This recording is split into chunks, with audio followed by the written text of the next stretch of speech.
But ಥಿಯೇಟರಲ್ಲಿ release ಆಗಿದ್ದ ದಿವಸ ಖಾಲಿ ಥಿಯೇಟರಲ್ಲಿ ನಮ್ಮದು ಆ ಸಿನಿಮಾದು ಸ್ಪೀಕರ್ ಸೌಂಡ್ ಕೇಳೋದಿದೆಯಲ್ಲ, ಅದು ಇಟ್ ಈಸ್ ಅ ವೆರಿ ಇನ್ನೊಂಥರ ಎಕ್ಸ್ಪೀರಿಯನ್ಸ್. ಅದು ಫಸ್ಟ್ ಡೇ ನನಗೆ ನೆನಪಿದೆ. ಸೊ ನಾವು ಟೀಮ್ ಯಾವ್ಯಾವ ಕಡೆ ವಿಸಿಟ್ ಮಾಡ್ತೀವಿ ಅಂತ ಹೇಳ್ತೀವಲ್ಲ, ಕೋರ್ಸ್ ನಾವು ಟೀಮ್ ಬರ್ತಿದ್ದೀವಿ ಅಂತ ಹೇಳಿದ್ರೆ ಒಂದಷ್ಟು ಜನ ಬಂದಿರ್ತಾರೆ. ನಾನು ಅವತ್ತು ಬೇಕಂತ ನಾವು ಹೋಗದೇ ಇರೋ ಒಂದು ಥಿಯೇಟರ್ಗೆ ಹೋಗಿ ನೋಡೋಣ ಎಷ್ಟು ಜನ ಬಂದಿದ್ದಾರೆ ಅಂತ ನಾನು ಒಬ್ಬನೇ ಹೋದೆ. ಥಿಯೇಟರ್ ಒಳಗೆ ಹೋಗಿ ನೋಡಿದ್ರೆ 3 ಜನ ಇದ್ದರು, ಸೇರಿದ್ರೆ 4 ಜನ. ಅಲ್ಲಿ ಹೋಗಿ ಥಿಯೇಟರ್ ಮಧ್ಯ ಹೋಗಿ ನಾನು ಕೂತ್ಕೊಂಡು ಒಂದು 20 ನಿಮಿಷ ನೋಡಿದೆ ಸಿನಿಮಾ.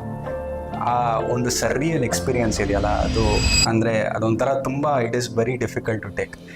ಇಷ್ಟು ಎಫರ್ಟ್ ಹಾಕಿ ಇಷ್ಟು ಶ್ರಮ ಪಟ್ಟು ಬರೀ ನಾನೊಬ್ಬನೇ ಅಲ್ಲ, ಒಂದು 150-200 ಜನ ಇದೊಂದು ಈ 2 ಅವರ್ ಪರದೆ ಮೇಲೆ ಬರೋದಕ್ಕೆ ಒಂದು 200 ಜನ ಎಷ್ಟು ಕಷ್ಟಪಟ್ಟಿರ್ತಾರೆ. ನಿದ್ದೆ ತಿಂಗಳಾನ್ಗಟ್ಲೆ ಬಿಟ್ಟು ಕಷ್ಟಪಟ್ಟು ಮಾಡಿರೋದು. ಇವಾಗ ನೋಡ್ತಿರೋದು ಇಷ್ಟು ದೊಡ್ಡ ಥಿಯೇಟರಲ್ಲಿ ಒಂದು 200 ಸೀಟಲ್ಲಿ ಬರೀ 4 ಜನ ನನ್ನನ್ನು ಸೇರಿ ಕೂತಿದ್ದೀವಿ.